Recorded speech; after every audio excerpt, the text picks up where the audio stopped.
दूध बढ़ाने की, स्त्रियों का और गाय का ये पृथ्वी पर की श्रेष्ठ संजीवनी है। इसके पत्ते हम कच्चे भी हर रोज 10 खाएंगे बारिश की मौसम में, तो एक सीजन में हमारा कायाकल्प हो जाता है। इतने स्वादिष्ट है। इसमें उंगली जितने डोडी लगती है, तो गुजराती में इसको डोडी या खरखोडी भी कहते हैं।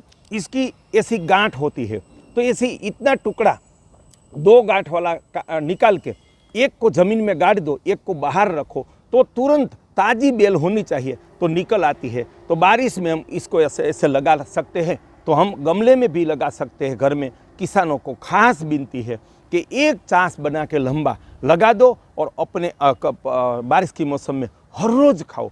पानी मिलेगा तो सर्दी की मौसम में भी ये फैलेगी। बाद में उसकी जड़ में नीचे गांठ बन जाती है, इतनी से लेकर इतनी बड़ी गांठ बन जाती है। जो अनाथ उपेक्षित गाय लाखों की हो गई, गाय का दूध घी सोने के समान हो गया, उसी तरह देसी आम और ये दिव्य वनस्पति से हम भारत भूमि को संपन्न करेंगे। और देशवासियों को कहना चाहता हूँ कि तीनों प्रकार की मनुष्य और गाय के लिए खाद्य बेल के जो उनके पौधे आपको यहाँ से मिलेंगे।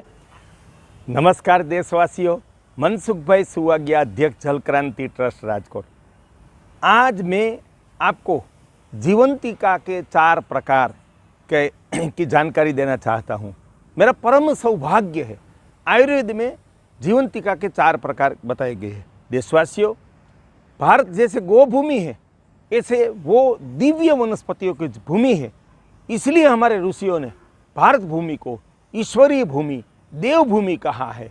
कोई व्यक्ति के आधार पर नहीं, प्रकृति की दिव्यता के आधार पर पंच महाभूत की शक्ति पूर्ण रूप से निरंतर 12 महीना जहाँ प्रवाहित होती है।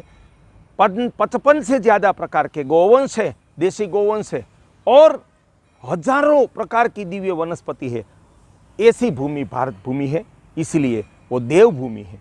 उसमें जो मान ले आयुर्वेद में कि जो गिनी चुनी श्रेष्ठतम वनस्पति है, उसमें जीवंतिका है। संस्कृत में, आयुर्वेद में एक जो बेल है उसको जीवंतिका नाम दिया गया है। उसमें 4 प्रकार है। पहली है ये जीवंतिका, उसके पत्ते बहुत स्वादिष्ट और बहुत पोषक है। उसको हम ऐसे चबा के सीधा खा सकते हैं। ऐसे कूने पत्तों की भाजी बनती है। तो ये दूध बढ़ाने की, स्त्रियों का और गाय का ये पृथ्वी पर की श्रेष्ठ संजीवनी है। इसके पत्ते हम कच्चे भी हर रोज 10 खाएंगे बारिश की मौसम में, तो एक सीजन में हमारा कायाकल्प हो जाता है। इतने स्वादिष्ट है। इसमें उंगली जितने डोडी लगती है, तो गुजराती में इसको डोडी या खरखोडी भी कहते हैं, और वो भी हमने बचपन से बहुत खाई है। तो इसका नाम जीवंतिका है। इसकी ऐसी गांठ होती है, तो ऐसी इतना टुकड़ा 2 गांठ वाला निकाल के एक को ज़मीन में गाड़ दो, एक को बाहर रखो, तो तुरंत ताज़ी बेल होनी चाहिए तो निकल आती है। तो बारिश में हम इसको ऐसे लगा सकते हैं।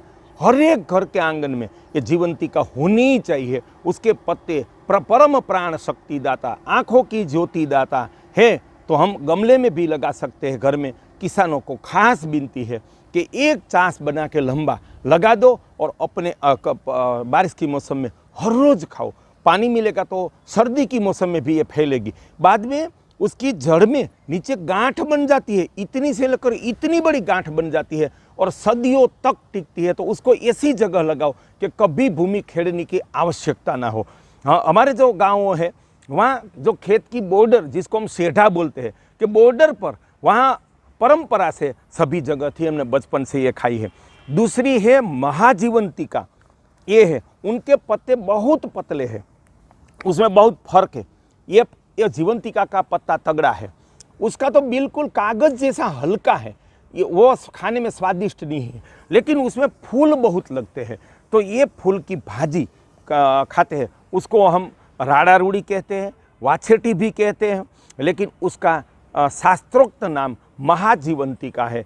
और ये बारिश की मौसम से पहले ये सभी बेल, हर एक प्रकार की बेल कुदरत की एक चमत्कार या उनकी एक दिव्यता को समझो कि हवा का नमी खींचकर, जो ज़मीन में गांठ है, वो गांठ हवा की नमी खींचकर अंकुरित हो जाती है और 1 महीना पहला, बारिश से पहले वो निकल आती है, बड़ी बेल बन जाती है। और जैसे बारिश आई तो तुरंत विकसित होकर सभी बेल में फूल लग जाते हैं और वो फूल में से बाद में ऐसी ऐसी डोडी बनती है, वो परम स्वादिष्ट परम आरोग्यदाता है। तो ये दूसरे प्रकार की जो बेल है वो महाजीवंता का है। पहली का हम पान खा सकते हैं और उनकी डोडी खा सकते हैं। सर्वश्रेष्ठ मनुष्य और गाय और दुधारू प्राणियों अश्व सभी के लिए जीवंतिका है, तो वो नंबर 1 पर है कि सभी जगह वो लगानी चाहिए। इसको भी अगर हम खेत में, गौचर भूमि में, जंगल में, घर के गमले में लगा दे तो हर रोज़ हमें ऐसे फूल देती है। मेरे संबंधियों के आंगन में ऐसी बेल है, बहुत बड़ी हो जाती है और हर रोज़ एक ना एक दिन 500 ग्राम जितने किलो जितने फूल उसमें से मिलते हैं। तो ये परम आरोग्यदाता और परम स्वादिष्ट है। ये फूल भी हम ऐसे चबा के खा सकते हैं। दिव्याति दिव्य उसका स्वाद है, दिव्याति दिव्य उसका पोषण है। मेरा परम सौभाग्य, जब मैं 10 साल का था तो हमारे खेत के पास की एक रास्ते की भूमि में एक ऐसी बेल थी। मेरी मातुश्री चतुराबा ने बताया था, उसको राड़ा रूड़ी बोलते थे। संस्कृत में उसका नाम अर्क पुष्पी जीवंतिका है। आज मैं उनको सूर्य जीवंतिका सरल नाम देता हूँ, क्योंकि उनका फूल है वो सूर्य मुखी जैसा फूल है, आँख के फूल जैसा है। आप देख लो, बराबर से देख लो कि आँख के जैसे फूल है, उनके पहचान में आप समझ लो। और ये जीवंतिका के पत्ते जैसा ही उनका पत्ता है, आप देख सकते हैं कि जीवंतिका के समान है। जो बेल है वो भी समान है। और ये फूल है वो आँख को संस्कृत में अर्क कहते हैं, तो उसके नाम से अर्क पुष्पी जीवंतिका है। आज से हम उनको सूर्य जीवंतिका के नाम से पहचानेंगे। बचपन में मैंने ये बहुत खाई थी मेरे गांव में। कल जब मैं चोटीला के गुंदा गांव की एक जो वीड़ी है परंपरागत, वहाँ गया तो वहाँ से बेल मिल गई। यहाँ तीनों हमारी फ्लोटेक सबमर्सिबल नाम की राजकोट में कंपनी है, यहाँ दोनों प्रकार की बेल तो है ही। आज हम इसको लगा रहे हैं। तो मैं आयुर्वेद के जो उपासक वैद्य हैं वो मेरे परम मित्र हैं, उनको और देशवासियों को कहना चाहता हूँ कि तीनों प्रकार की मनुष्य और गाय के लिए खाद्य बेल के जो उनके पौधे आपको यहाँ से मिलेंगे। आज मैं संकल्प करता हूँ, जैसे देसी होते लुप्त हो रहे आम वैज्ञानिकों को, बागायत वैज्ञानिकों को पता नहीं था कि हमारे ये अनमोल धरोहर संपत्ति लुप्त हो रही, उनको बचाने कर सारे देश में फैलाने का संकल्प किया है। आज तारीख 16 जुलाई 2020 मैं संकल्प लेता हूँ कि भारत भूमि में ये 3 मनुष्य गौवंश प्राणियों के उपयोगी जीवंतिका, महाजीवंतिका और सूर्य जीवंतिका को हम सारे देश में फैला देंगे और करोड़ों बेल से भारत भूमि को, हमारी भारत माता को हम संपन्न करने का मैं संकल्प घोषित करता हूँ। चौथे प्रकार की जो जीवंतिका है वो कड़वी है, वो हमारे खाने के काम की नहीं है। उनके पत्ते, जीवंतिका के पत्ते से 2 गुना इतना बड़ा पत्ता उसके होते हैं। बेल की लंबाई भी बहुत होती है, 30-40 फुट की बेल भी मैंने कोई पेड़ के ऊपर चढ़ जाती है तो पूरी छा जाती है। लेकिन वो वैद्यों के लिए कुछ काम की है, हमारे लोगों के लिए काम की नहीं है, तो वो लगाने की आवश्यकता नहीं है। ये 3 प्रकार की जीवंतिका हम अपने घर में लगाइए, अपने गांव में लगाइए, अपने खेत में लगाइए, अपने गांव के गौचर में लगाइए, हमारे पास के जंगल में लगाइए। चलो हम मिलकर भारत भूमि को तीनों प्रकार की जीवंतिका से संपन्न करें। बचपन से आप जानते हो आँख के पत्ते खाए नहीं जाते, लेकिन इसको हम ऐसे खा सकते हैं चबा के, बहुत मीठा। इससे भी थोड़ा शुगर या जो जिसको मीठा बोलते हैं, ये फूल है, बच्चों को सबको बहुत अच्छा लगता है। तो ये खा के हम अपने आरोग्य को दिव्य बनाएं और स्वाद, वो जो जिसको हमारी संस्कृति में ब्रह्म कहा है, स्वाद ब्रह्म, और स्वाद ब्रह्म की प्राप्ति करे, दिव्य आरोग्य की प्राप्ति करे। परमात्मा ने जो अनमोल वनस्पति हमें धरोहर के रूप में दी है उनकी सुरक्षा करे। वो प्रकृति प्रेम है, वो परमात्मा की सही उपासना है, वो हमारी राष्ट्र भक्ति है। देशवासियों, इस भारत भूमि जो जल संकट से ग्रस्त है उनको जल संपन्न करना। 55 गोवंश लुप्तता की कगार पर आ गए थे, तब दिव्य ग्राम गिर गाय हमारे आंगन में योजना 2000 साल में प्रस्थापित जामका से करके उनको सारे राज्य में विस्तार किया।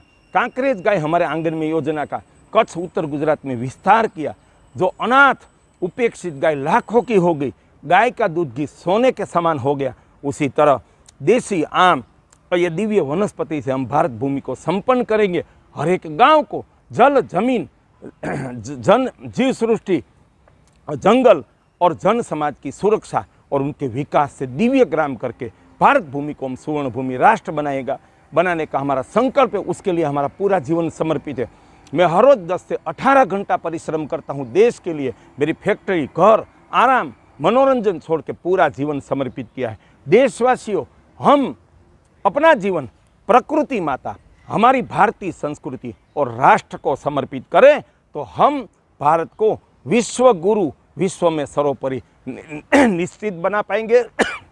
ना किसी के आशीर्वाद से होगा, ना कोई पर्चा चमत्कार से होगा हमारे प्यार से, हमारी मेहनत से, हमारी निष्ठा से, हमारे त्याग और समर्पण से। ये मेरा जीवन पंथ है। आपके लिए कोई सलाह मशवरा नहीं है, लेकिन हमारा कर्तव्य धर्म है, उससे मैं आपको प्रेरित करता हूँ। आप भी इस तरह प्रकृति की उपासना करो, गाय की उपासना करो और हमारे राष्ट्र की उपासना करो।